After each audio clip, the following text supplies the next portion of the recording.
내일 이제 탄핵안이 통과가 되면 곧바로 헌법재판소로 넘어가게 되지 않습니까? 앞으로 절차가 어떻게 될지 그런 거 상당히 좀 궁금하고 또 언제 결과가 다 나올까 그런 것들도 좀 짚어보도록 하겠습니다. 헌재 연구원장을 지내신 분입니다. 이헌환 아주대 법학전문대학원 교수님 모셨습니다. 교수님 어서 오십시오. 예, 안녕하십니까. 이렇게 또 요즘에 아주 바쁘시던데 우리 정어리 TV에 나와주셔서 진심으로 감사합니다.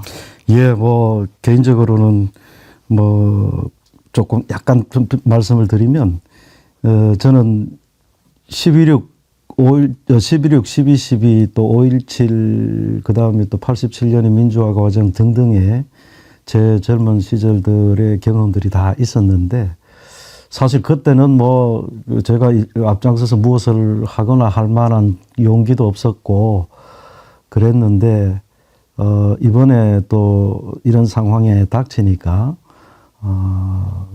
또 얼마 남지 않은 학교 생활에 마지막이라기는 좀 그렇습니다만 어떤 방법으로든 세상이 원하는 방식대로 한번 대응을 해보자.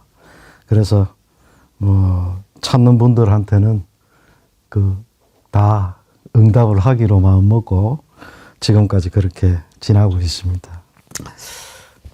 요즘처럼 우리 국민들이 헌법 얘기를 많이 하고 헌법 조항의 구체적인 막 이렇게 몇 조 몇 항 이런 것까지 아는 것도 참 많지 않았을 것 같아요. 맞습니다. 아주 뭐 헌법 교육을 정말 제대로 지금 우리 국민들이 공부를 하고 계신 거죠. 사실 헌법 우리가 좀 알아야지요. 그래야 대한민국의 가장 기본이 되는 건데 저는 지난번에 윤석열이 그렇게 내란을 저질렀을 때 뭐 한동훈 대표가 질서 있는 퇴진 뭐 이런 우는 얘기할 때 참 좀 분노가 치밀었어요. 왜냐하면 대한민국의 헌법 질서 위에 무슨 질서가 있단 말입니까?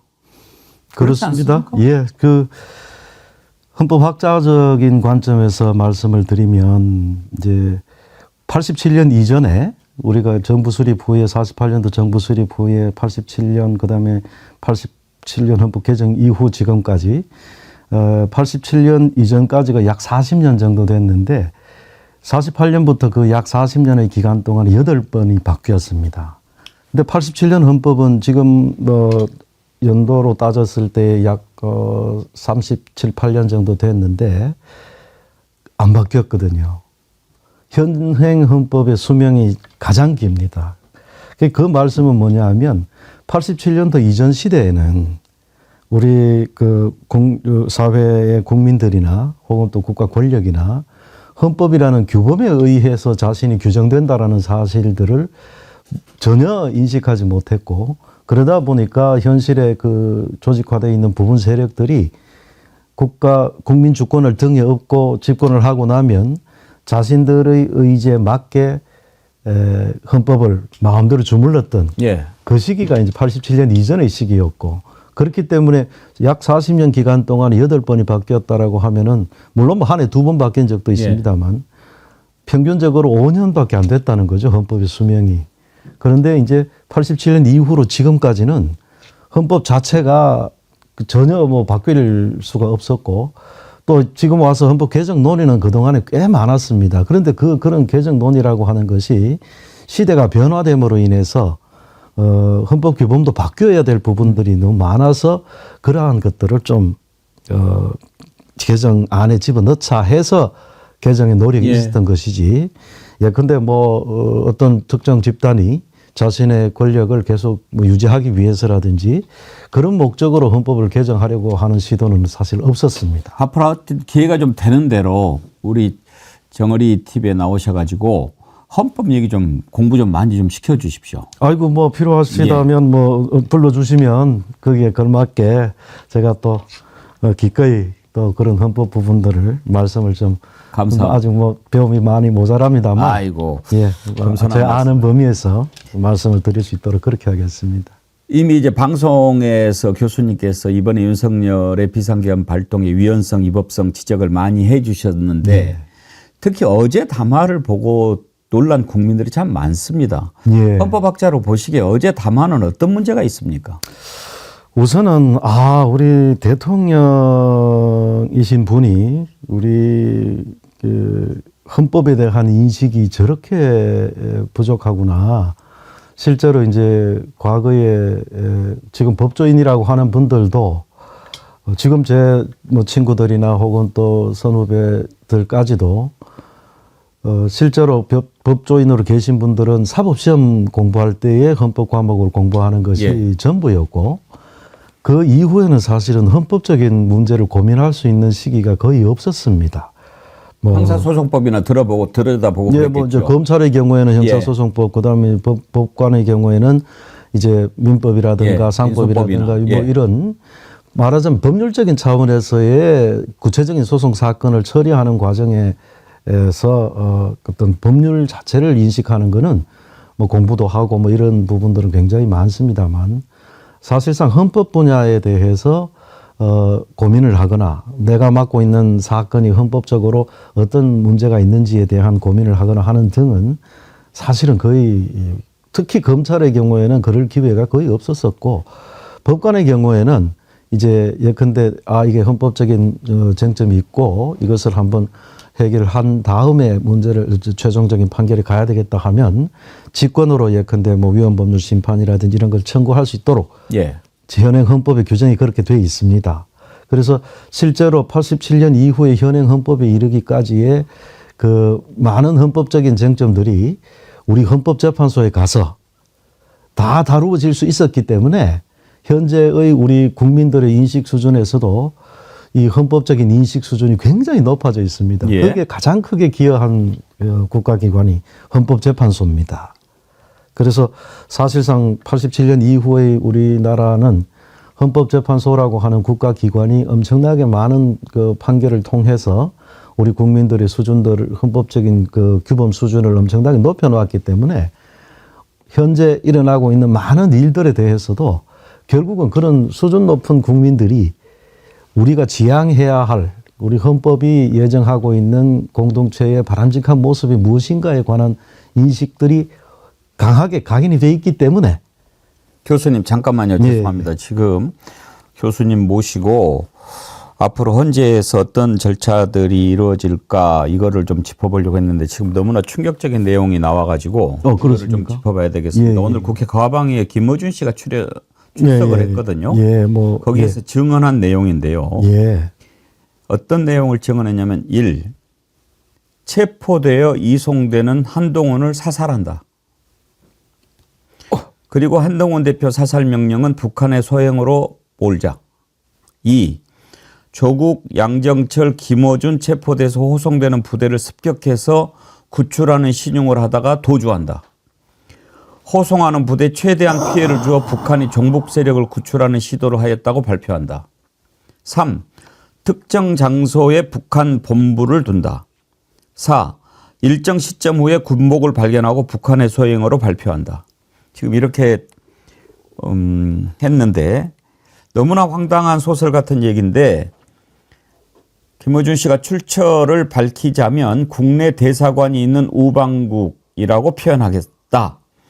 위험이 계속된다고 판단한 이유는 김건희 제보 관련 때문이다. 크게 두 가지인데 하나는 김건희가 은퇴한 기관 요원 오비들한테 독촉 전화를 하고 있다.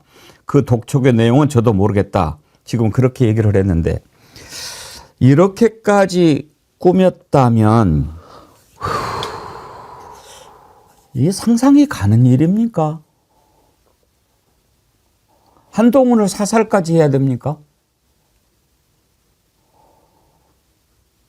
아이고, 죄송합니다. 살이 떨리지 않습니까? 아니 말이 안 나오는 말이 안 나옵니다. 아이고. 이게 김어준 씨가 이제는 가장 많은 구독자를 가지고 있는 그야말로 이제 가장 영향력 있는 언론인 가운데 한 명인데 이런 얘기를 그냥 뭐 일반 유튜버들처럼 할 리는 없다고 생각합니다. 그런데 오늘 국회 가방에서 그것도 국회에서 증언을 한 건데 지금 오늘 아침에도 기사가 나왔습니다마는 이재명 대표 무죄 판결을 내린 김동연 부장판사까지 체포하라는 명령을 내렸다는 것 아닙니까?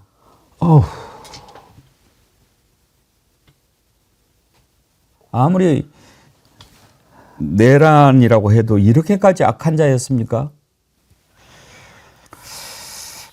제가 대학 시절에 유신 말 예. 50이 진행되던 그 시절에 대학생이었었는데 그때는 뭐 교내에 그 사법 경찰들이 포진돼 있었던 시기이고 그럴 때에 그 학생이 데모를 시작하고 이렇게 하면은 집단들이 이제 사법 경찰들이 잡으러 쫓아다니고 하던 그 시절에 그 도망 다니던 그때 그 상황에서 어느 강의실에 들어가서 앉아 있는데 사법 경찰들이 그 건물 옆에 그 산에 소나무 숲이 있는데 그 산에 쫙 모여 있는 겁니다.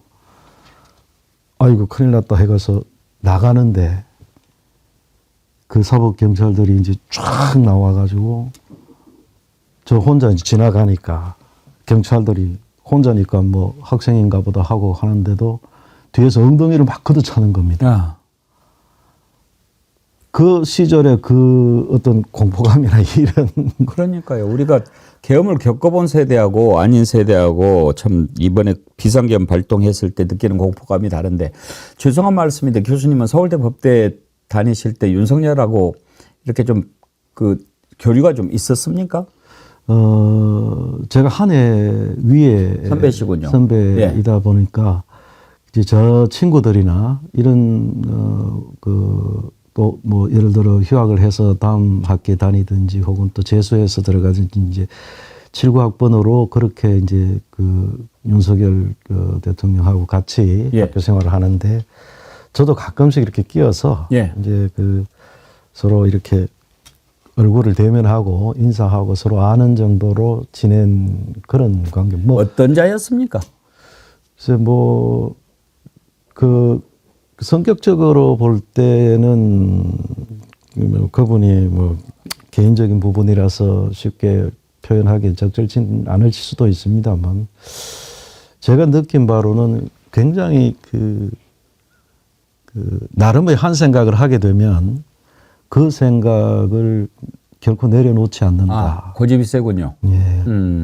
그래서 친구들과 어떤 문제에 대해서 서로 논쟁을 벌이거나 하게 되면 그 자신의 생각이 관철될 때까지 뭐 그런 그 아주 강한 그 고집을 갖는 그런 성격이라든지 그래서 이제 저는 뭐 개인적으로는 뭐 예컨대 지난번 대통령 선거 과정에서도 제 주변에 있는 여러 친구들이 저 그때 이제 헌법재판 연구원장을 하고 예. 있을 시기니까 한번 그 캠프에 참여해 줄 용의가 없겠느냐는 제안을 여러 군데서 이제 그런 제안을 받았는데 마침 그때 또 제가 원장을 하고 있고 이래서 그리고 또 다른 사유로는 이제 외부적인 사유로는 내가 원장이라는 자리에 있기 때문에 참여하기 힘들겠다라고 얘기를 하고 근데 이제 내심의 제 견해로는 오히려 바람직하지 않은데 그건 이제 다른 의미에서 제가 그런 판단을 했습니다. 그게 왜 그러냐면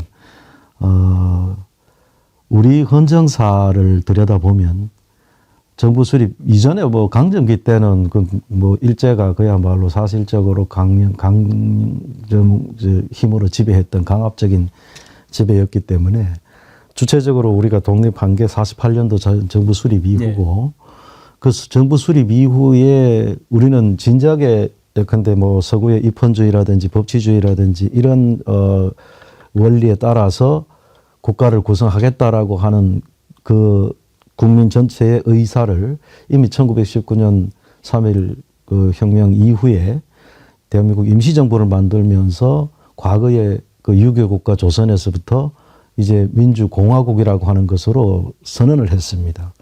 그런데 1차적으로는 뭐 강점이 됐기 때문에 이제 20세기 전반기에는 강점이 됐기 때문에 어쩔 수 없었다고 한다면 48년도에 정부 수립 이후에 우리 사회가 기본적인 국가 구성의 원리로서 입헌주의나 법치주의라고 하는 또 민주공화정이라고 하는 그런 입장에서 헌법에서 규정이 되어 있고 그것이 쭉 일관되게 지금까지 이어져 오는데 헌법의 제1조가 갖고 있는 것이 바로 민주공화국이라는 개념이고 그다음에 국민주권이라고 하는 것을 현재 헌법 제2조에서 정하고 있습니다. 1조 2항에서 정하고 있습니다. 모든 권력은 국민으로부터 나오니까 그게 국민주권주의를 표방하는 것인데 그 국민주권주의라는 헌법 원칙이 현실적으로 구체화되는 걸 보면 우리 사회 내에 기존에 형성되어 있는 부분적인 그러니까 조직화되어 있는 부분적인 세력들 그 세력들이 우리 헌정을 지속적으로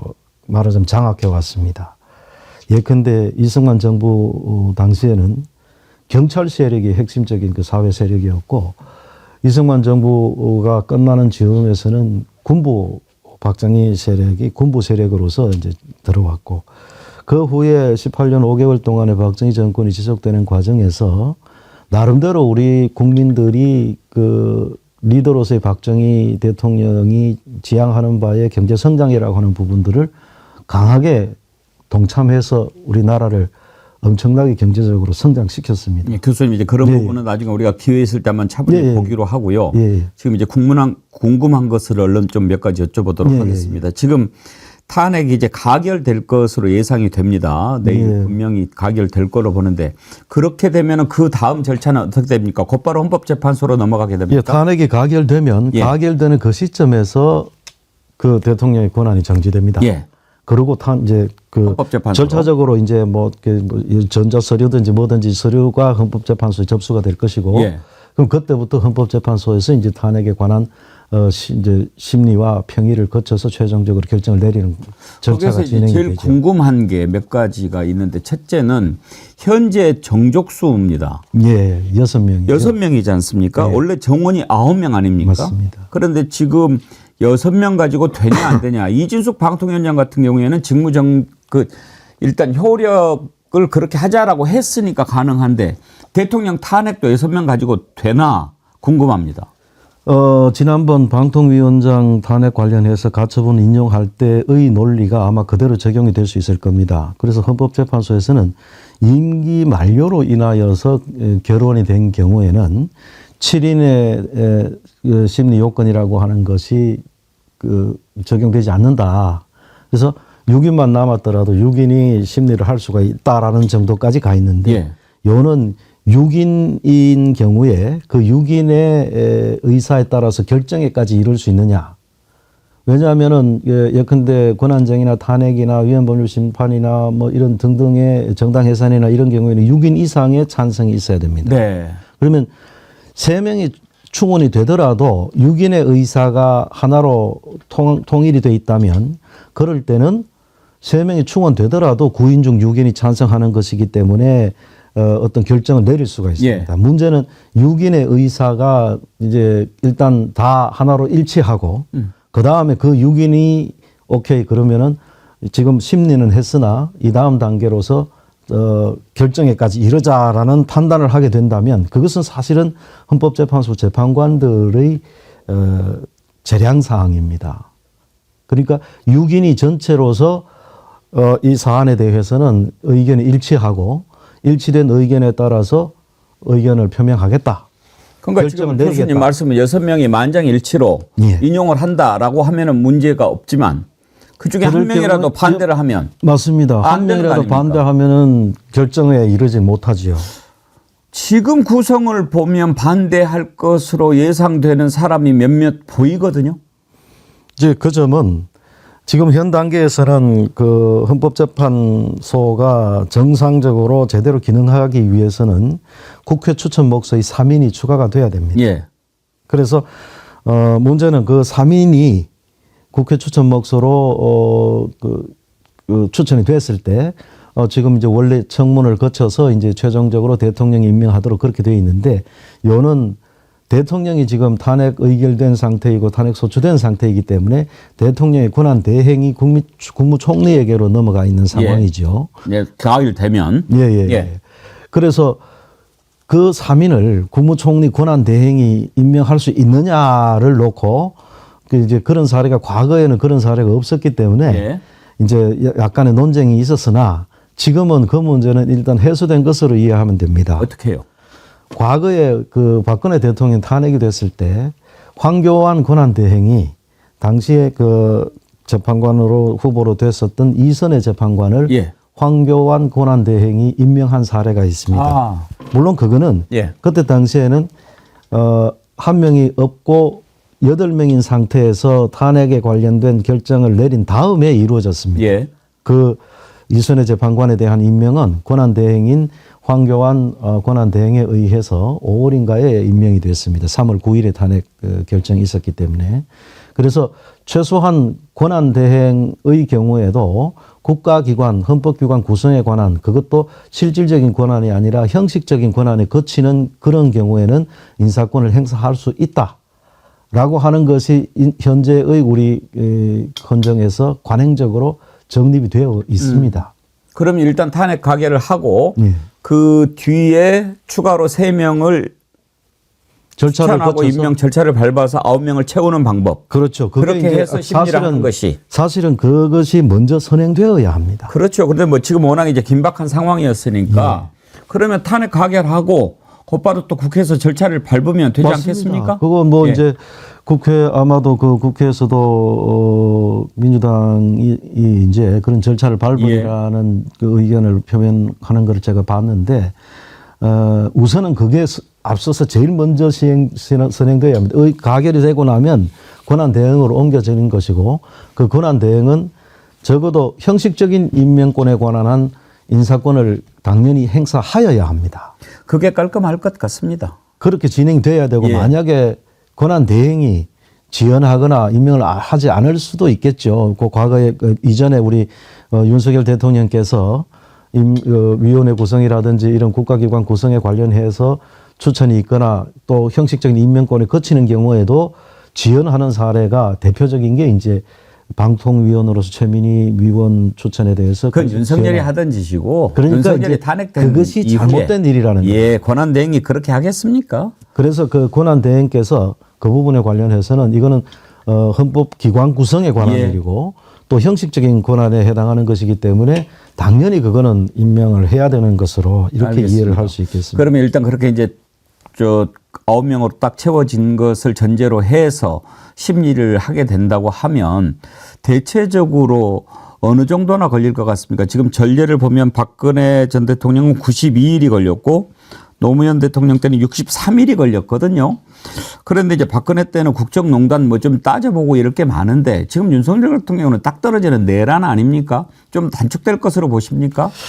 탄핵 사유가 이제 얼마만큼 되느냐에 따라서 이제 그 심리 기간이 길어지느냐, 이제 짧아지느냐에 걸리겠습니다만은 말씀처럼 명백한 사유. 그러니까 예를 들어 100가지 사유가 있더라도 나머지 99개를 배척하고 나머지 하나의 사유만으로도 탄핵이 인정이 돼야 된다, 인용된다라고 판단하면 나머지 사안을 판단하지 않더라도 탄핵 결정을 할 수가 있습니다. 예. 탄핵 결정을 하지 않겠다 그러면 그 사유들을 하나하나 다 따져서 이게 탄핵할 만한 사유가 되는지, 왜냐하면 헌법과 법률에 위반되는 행위가 있어야 하고 그다음에 그 행위 자체가 중대성을 가져야 하고 하는 것이 현재 우리 헌법재판소의 기본 입장이기 때문에 바로 그 부분들을 하나하나 다 따져서 오래 걸릴 수 있습니다만 예컨대 명백한 사유 하나만 있으면 다른 사유는 볼 것도 없이 탄핵 결정에 이를 수는 있습니다. 그러면 교수님이 전망하시기에 현재에서 인용 무난하다고 보십니까? 헌법재판소 재판관들께서 가지는 우리 국가 공동체로서의 대한민국이라는 국가에 대한 기본 인식이 어떠냐에 따라 결정이 되겠습니다. 거기서 예컨대 뭐 대통령과의 사적 관계라든지 뭐 여러 그 결정 요인이 있을 수 있겠죠. 또 본인이 헌법재판관 본인이 지향하는 바에 대한민국의 헌정 질서는 뭐 예를 들어서 대통령이 지향하는 바의 헌정 질서하고 내가 오히려 더 일치한다라는 견해를 가질 수도 있고요. 그것 자체를 비난할 필요는 없습니다. 그래서 어떤 입장에 있느냐에 따라서 결정에 영향을 미칠 수가 있을 것입니다.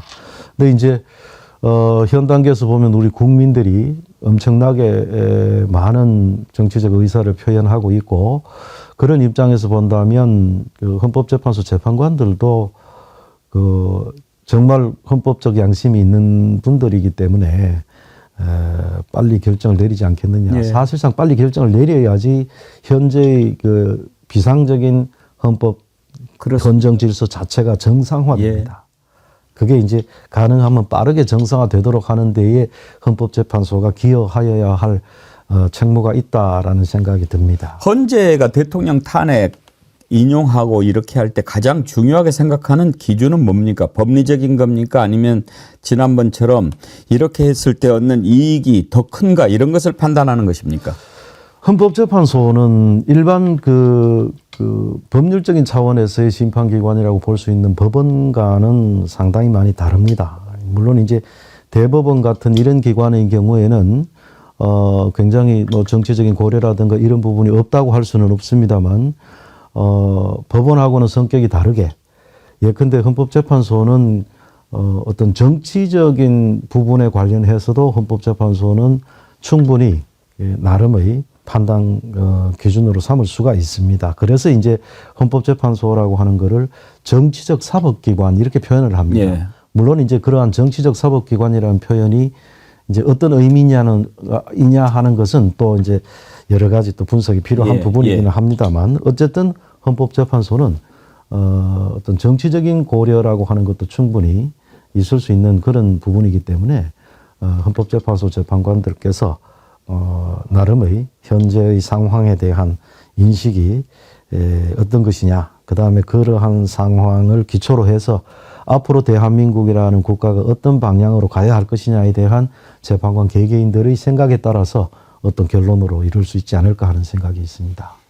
아무쪼록 우리 대한민국의 미래를 위해서 지금 헌법재판관들이 정말 현명한 그런 판단을 해주기를 간절히 바라는데 요즘에 헌법재판소법 51조 이게 지금 주목을 받고 있습니다. 어떤 내용입니까? 내용인즉슨 이제 소송이 진행되는 경우에 예. 그 형사소송의 결과를 봐서 거기에 따라서 헌법재판을 진행하겠다. 그게 이제 그런 방식으로 진행할 수 있다라고 되어 있습니다. 예. 그럼 이제 헌법재판의 절차를 이제 정지시키고 형사소송법에 따른 형사재판의 결과를 기다려서 그 다음에 최종적인 판단을 하겠다. 그렇게 규정이 있는 것이 예. 41조 규정입니다. 51조 규정입니다. 예. 그런데 이번 사안의 경우에 만약에 헌법재판소 재판관들이 그 규정을 가지고 형사재판이 끝날 때까지 기다리자. 예컨대 뭐 그게 내란죄라든지 뭐 이런 등등 있을 때 내란죄의 최종적인 형사소송 결과를 보고 형사재판 결과를 보고 판단하자. 이렇게 말한다면 과거에 이제 박근혜 정부 때도 변호인들의 주장이 그러했었습니다. 많은 분들이 아직 형사재판도 안 끝났는데 탄핵으로 바로 결정을 하는 것은 적절치 않은 것 아니냐. 근데 앞서도 말씀드린 것처럼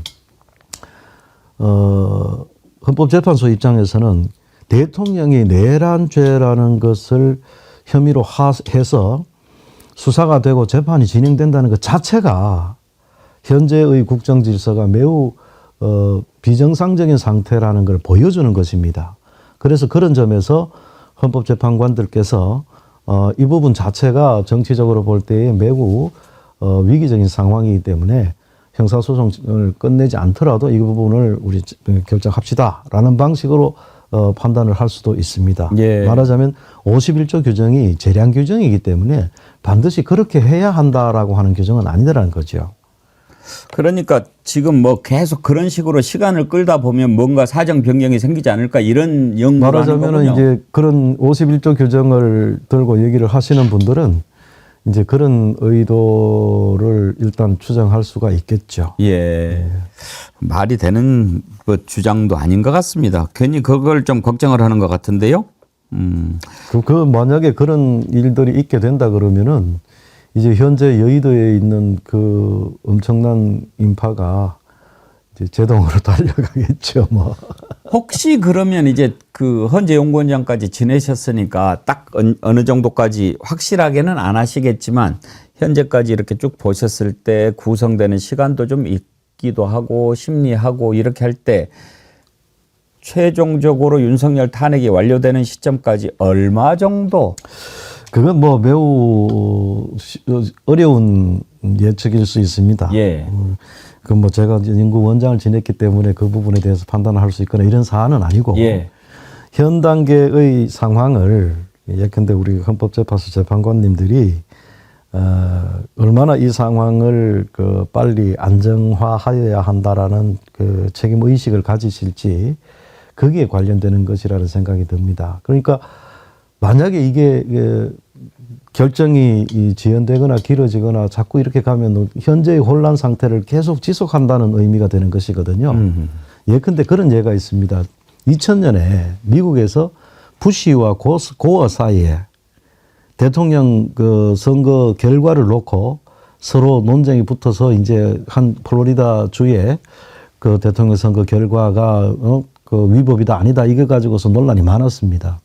그럴 때에 연방 대법원이 그 사건을 신속하게 결정을 내줬습니다. 예. 그 비슷한 사례 예컨대 과거 독일의 과거 서독의 헌법재판소 같은 경우에도 그 통합을 하는 과정에서 예컨대 선거법 이런 것들이 이제 동서독 사이의 선거법 적용에 차이가 있고 이러니까 헌법재판소에서 그 사건을 바로 가져와서 일주일 내에 그걸 해결을 했었습니다. 예.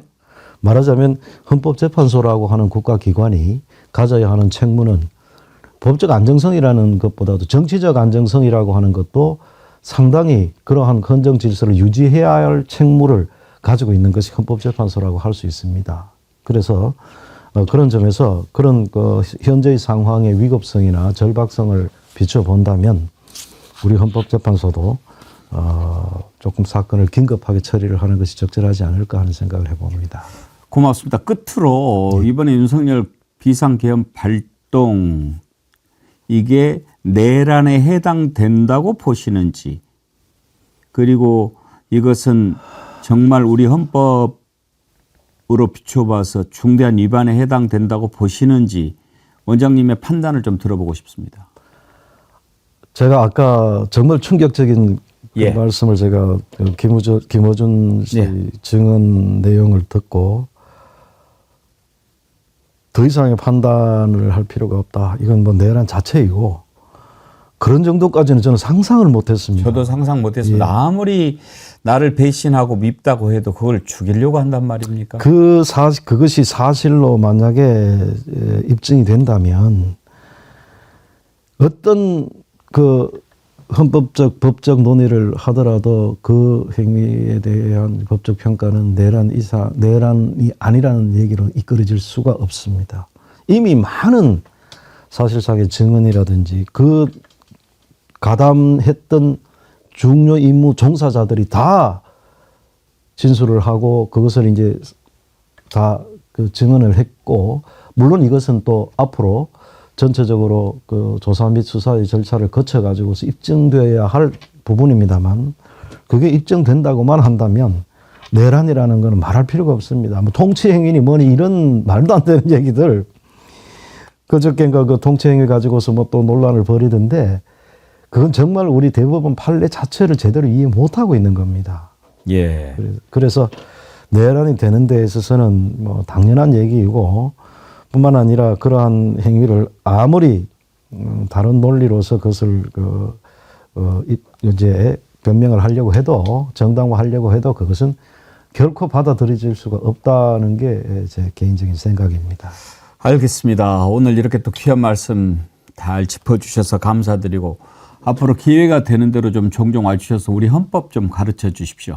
아이고 뭐 이미 우리 국민들께서 예. 너무 수준 높게 알고 계십니다. 그동안에 우리 국민은 지난번에 박근혜 때부터 지금까지 헌법 1조 1항 2항은 많이 공부를 했거든요.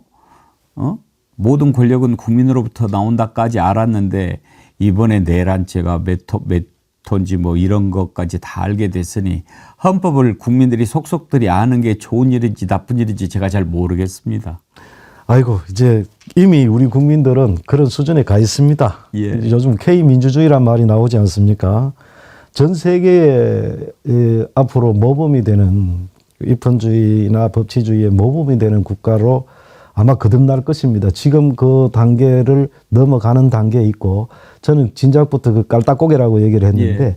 그 단계를 넘어서서 이제 그야말로 탄탄대로해서 우리 대한민국이라는 국가가 앞으로 만들어질 것이고 또 그것을 전 세계의 모범으로 전 세계 지금도 뭐 다른 나라들의 경우에는 힘든 나라들이 많거든요. 사실적인 힘에 의해서 억압되는 그런 상황이 많기 때문에 우리의 모습이 모델로 그렇게 될 수 있으리라는 확신을 갖고 있습니다. 알겠습니다. 오늘 말씀 감사합니다, 교수님. 예, 또 뵙겠습니다. 예, 이제 탄핵안이 표결 처리되면 헌법재판소로 넘어가게 될 텐데 앞으로 절차가 어떨지 그런 부분도 좀 짚어봤습니다.